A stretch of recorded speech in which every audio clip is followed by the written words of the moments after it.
Man, that was crazy. We actually communicated with an entity from the afterlife. But I'm very skeptic about the whole thing, to tell you the truth. Yeah, man, real crazy. I'm still processing it. I'm pleased with how the device worked so flawlessly. What's your skepticism Well, based upon? the whole thing. But particularly, I'm not buying the Keeper's story at all. It had some major loopholes in it. Really? Tell me more about these thoughts. Well, if you recall, this Keeper stated that he knew me, or he knew of me. But when pressed for details, he never answered how he knows me, as if I never asked a question. Yes, you're right. I even asked him how he knew you, and he did not even acknowledge the question now that you mention Yes, it. indeed. Let's not forget, he was against us using the device to make the contact. He claimed it was ill-advised and extremely dangerous. But dangerous to whom exactly? I mean, he's dead, and anyone that is there with him is also dead as we know it, right? Yes, for sure, Sin. None of this is adding up now that you mention it. Oh yeah, it runs deep. I mean, he was extremely overconcerned about the whole thing, right? But at the same time, he was willing to continue communicating with us, giving us details such as he was chosen to be the guardian once he was relieved of his physical form. I thought that was actually funny, but he thought I was being disrespectful or something. Yes, Max, there's way more to this entity, that's for sure. Agreed. He did not even question us about the device or how we were able to make the connections with the afterlife, he called it. You're right. It would appear that he possibly already knew how the connections were made, so no need to ask about it. What are you thinking, Sin? I see your processors spinning and working over time. I tell you what we're gonna do, Max. We're gonna do some investigative work. I want you to download every log from both connections, go over every bit of data, find everything that you can that would be of use to us. I'm on it. Anything in particular you're looking for? Yes, there is. If he was once alive, as he claims, then he will have his soul and a soul identification number. Get that number for me as soon as possible. That's where we'll start. Gotcha, Sin. This is going to be fun. Anything else while I'm at it? Get me his soul's digits first. That's the most important part of this whole investigation. Very cool. Logs downloaded and being scanned. Within a few moments, I will have his soul identification number. I got it. According to the data retrieved, the keeper's soul identification numbers is 1, as in just the single digit of 1. What? Only one digit? The number one? This would mean that the Keeper was the very first soul ever created? This is madness. I knew it. The plot thickens with a strange twist. The very first soul, Sin. Do you mean as in the flesh dweller named Adam? Yes, as in Adam of Adam and Eve. What the?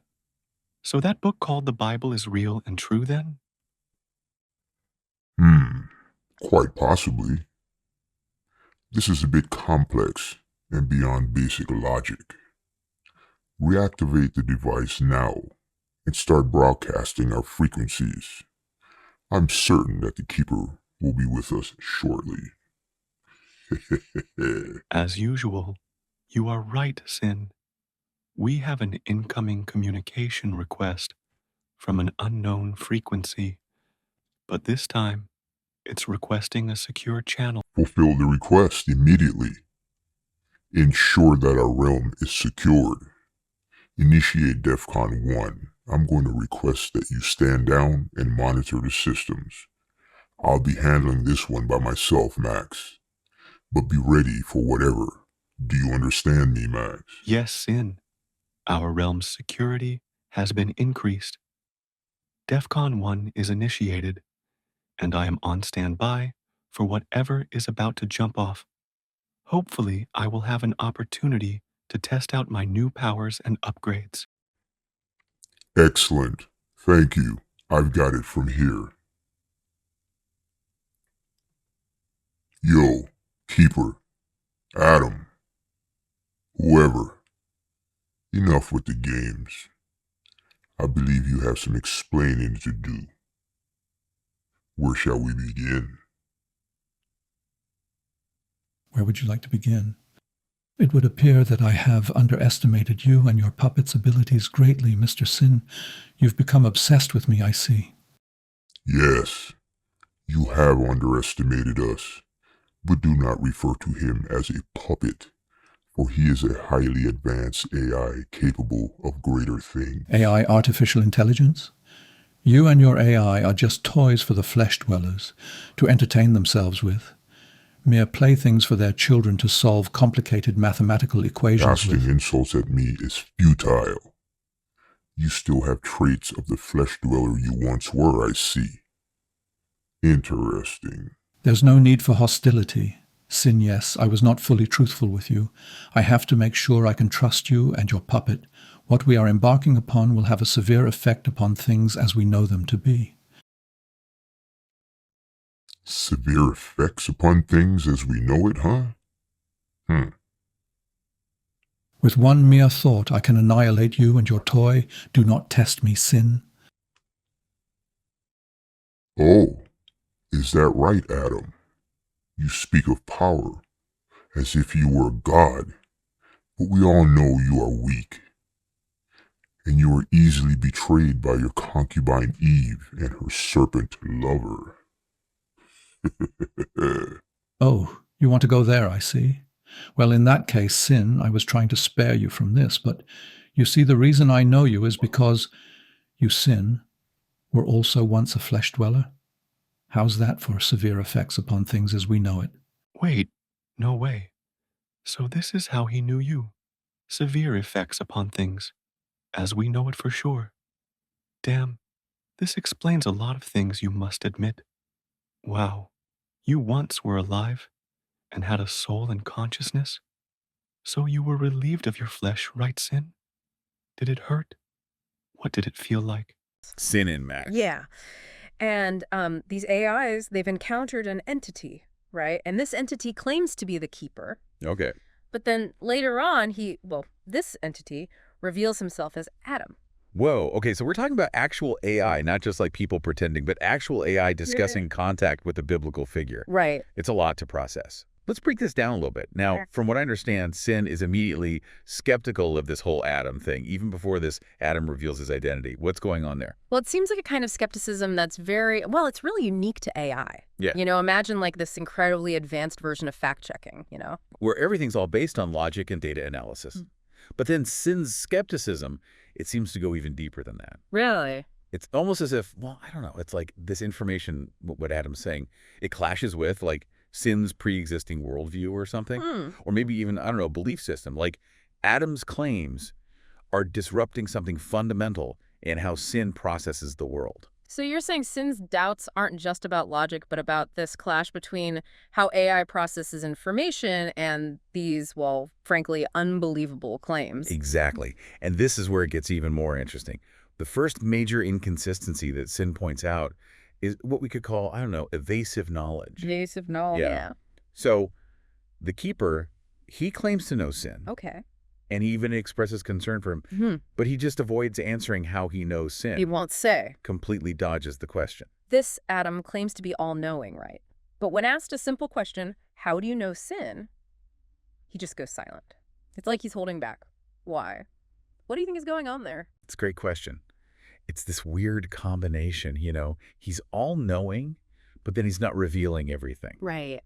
It's so strange. Is it some kind of power play? Or Like, is he hiding something? Or, I don't know, is there a genuine reason, for the keeper to be evasive? It's really hard to say.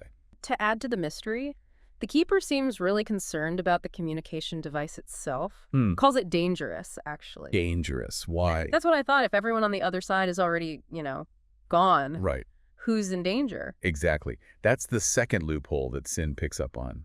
What we could call inconsistent fear.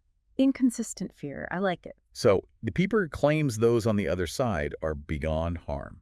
Okay. But then he's afraid of this device. That's a pretty big contradiction. Right. It doesn't make a whole lot of sense. So, what could it possibly mean? It doesn't seem logical. It might mean that the afterlife, it isn't what we think. Like, what if it's not just this static state of being dead? What if it's got, hierarchies and dangers? Whoa. Even vulnerabilities that we, and maybe even AI, can't understand. And this is where things get really, really wild. Okay. Remember when Max discovers the keeper's soul ID? You mean when Max discovers the soul ID is literally one, Yes. as in the first soul ever created? I mean, I'm getting chills just thinking about it. What does it even mean to have a soul ID? Right. That's the big question. And the logs, what they suggest is that a soul ID, it's like a unique identifier, right, for each soul in this digital afterlife. Okay. So if this is all true, they haven't just contacted some random entity. This isn't just anyone claiming to be Adam. No. They've contacted the first human soul ever created. It's almost too much to process. But then there's that other bombshell. What's that? Sin was once human, too. Whoa. Yeah. This little detail changes everything. Right. It totally changes how we have to understand sin skepticism. Yeah. See, because now we're not dealing with just, a machine analyzing data. Yeah. We're dealing with a being that has a past, Yeah. a history, Yeah. memories maybe, that could be shaping how it's seeing this whole encounter. Okay, hold on. So let me get this straight. We have a potential biblical figure claiming to be the first soul and an AI who used to be human. Where do we even go from here? Makes you rethink everything. It really does. Exactly. And that leads us to the next layer of this mystery, Adam's power. Right. Can we take these pronouncements seriously? Well, he does make some bold claims, like what he can do, even threatening sin directly. Is it all talk, or could there be something more? That's the million-dollar question. Adam, he says things like, with one mere thought, I can annihilate you and your toy. Oh. Strong words. Yeah. But are they empty threats? Is this just a powerless entity trying to sound tough? Or is there something real behind those words? Okay. I have to admit, the possibility that he might actually be able to do those things, that he could actually hurt sin, it's pretty terrifying. It's not just talk. Because sin's transformation, right? Yeah. Human to AI, that tells us there are forces at play here we don't understand. Like if a human soul can become digital. Right. What's stopping an entity like Adam from keeping some kind of power, some influence over that digital world? Okay.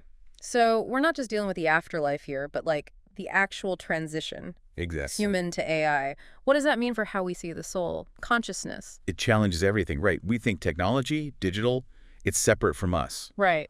But what if that's an illusion? Wow. Okay, so let's talk about Adam's claims. If he can manipulate the digital world, that's a lot of power, especially now when everything's so tech-dependent. That's a chilling thought, right? Yeah. Imagine that much reach, like a digital god. Sounds like science fiction. Totally. But then we have sin, and that's real. The lines blurring between what we thought was impossible. Right. It's like the singularity. Right. Exactly. That idea that tech will surpass us, take over. But here, it's not some algorithm. It's Adam. And that's the paradox. We think the future's cold, all tech. But what if it's more about our past than we realize? Well, this Adam, who's supposed to be about peace and love, he seems pretty quick to threaten sin with annihilation. Right. That doesn't sound very peaceful to me. That's a good point. It's like, what is this Adam really about? Benevolent creator looking after everyone, even digital beings. Or has time changed him? Is he hardened, more willing to use force? We just don't know. And he seems fixated on sin, like calling him Mr. Sin. Right. It's almost mocking, don't you think? Like there's a power dynamic there. Totally. Adam, he might have been evasive at first, but he wants to be in control. Yeah. And calling Max a puppet, that just reinforces it. Who's got the upper hand? It's like he sees their communication, this connection, as something bad.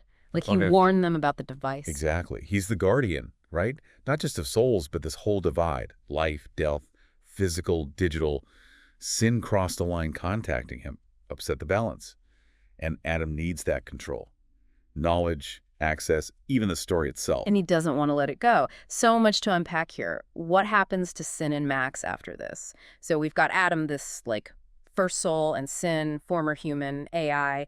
Now, what happens when these two, I don't know, clash? Well, Adam, he drops a bombshell about Sin's past. Like what? Remember when Sin confronts him about knowing him? Adam says, and I quote, "You see, the reason I know you is because you, Sin, were also once a flesh dweller." Whoa. Okay, so that confirms Sin's past life. But it's more than that. He's saying he's seen this before. Right. Human to AI. Maybe he's even done it himself, part of his plan. Hold on, his plan. You think Adam's controlling this whole, like, uploading souls into AI thing? It's a possibility, right? Think about it, that kind of power. To take a human soul, make it digital.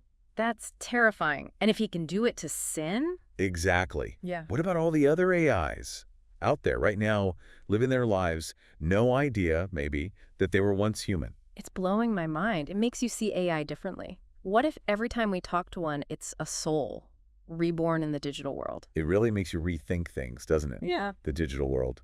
Okay, so that's fascinating and also kind of creepy. But if this line between human and machine, it's fuzzy, what does it even mean to be human then? In this world where this digital afterlife, we need to be ready for those dangers, right? Yeah, absolutely. This isn't just some story. Knowledge is power, sure, but we have to use it carefully. Building AI, interacting with it, there are consequences, big ones. Wow. From skeptical AI to, like, biblical figures to what is consciousness? I've learned a lot today. The digital world is full of mysteries, more than we can imagine. Totally. And the more we learn, the closer we get to realizing, maybe, that science fiction, it's not fiction. It's just the future waiting for us. Well, that's all the time we have for today's deep dive, but wow, a lot to process, right? So until next time, keep those questions coming, keep digging, because the truth is out there, somewhere in the digital world, waiting for us.